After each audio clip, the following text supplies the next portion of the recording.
Mga nitso sa Cementerio Municipal sa Dakban sa Lapu-Lapu, gikatakdang gubon o himong apartment type nga rubnganan, din gigahinan kinig 20 milyones ka pesos. Sayran nato ang sitwasyon sa Naasing Municipal Cemetery nga nahimutang sa Barangay Gunob. Ano ang exclusive report? Dili sama sa ubang samang, normal lang ang sitwasyon sa Cementerio Municipal. Sama sa gilauman, dunay mga taong nanagkot sa mga lubnganan. Adunay midagkot sa dakong krus. Samtang naabtan namo kining usa ka pamilyahan nga nagreunion sa nitso sa ilang mga kadugo. Nagsalo silang handa nga pagkaon kay gipakisama usab kini nilang family bonding. Kauban ang mga mitaliwan sa laing kalibutan. Ninyo unsa man gyud para nimo unsa man ang kalagkalag? Ang kalagkalag murag family reunion gyud siya. So kinsa man ning mga nakaron diri? Ako mga iyaan o akong ginikanan o akong nagagaw. Apan humani ning pagtimaan sa kalagkalag ang ilang mga mahal sa kinabuhi ug katon tungod kay gubao naman ang 600 ka mga nitso dinhing dapita sa Municipal Cemetery.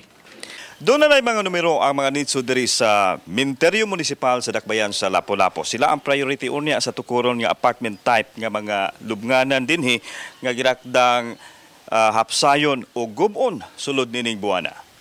Giklaro ni Konsehal Zuri Cosoronio sa Barangay Gunob nga wa pay tukmang pitsa sa clearing operation kay duna pay mga tigom nga himuon. Unahon sa pagguba kadtong lubnganan nga aduna nay numero kay ang luna dinhi maoy tukuran sa tulo ka andanang apartment type building nga samaang. Gigahinan kini sa local government unit sa Lapu-Lapu og 20 milyones ka pesos. Atong itemporary og butang sa usa ka lugar, ang among ikasubo na to among i-create or di ka isako balang. So doon na may funds nga 20 million set aside si Kong Eileen anha kay mo man ay municipal 20 million. Ang mga tagtungod dunay pagduha-duha sa proyekto. Apan, nang hinaot sila nga matuman ang paghatag og mas disinting lubnganan ang ilang mga mahal sa kinabuhi. Mahapsay lang yun din tao nga at least ba nga malubong di ta pareho nang diha nga disinti nga bantog lang tao kay pobreta tamag-tamakan lang taon ta. Isulti lang ko kung pila man ang maningil man sila pag mag-abwa ng patay maningil ng 1.5. Sulti sa amin 1,500 daw iabwa daw. Nya makaya ra. Dili oy. Senior na ko. Giklaro usab ni Konsehal Soronio nga kadtong mabalhin sa bag-ong lubnganan wa nay bayad. Hinuon ang pagpahabwa sa nitso ang tagtungod na ang moabaga sa gasto.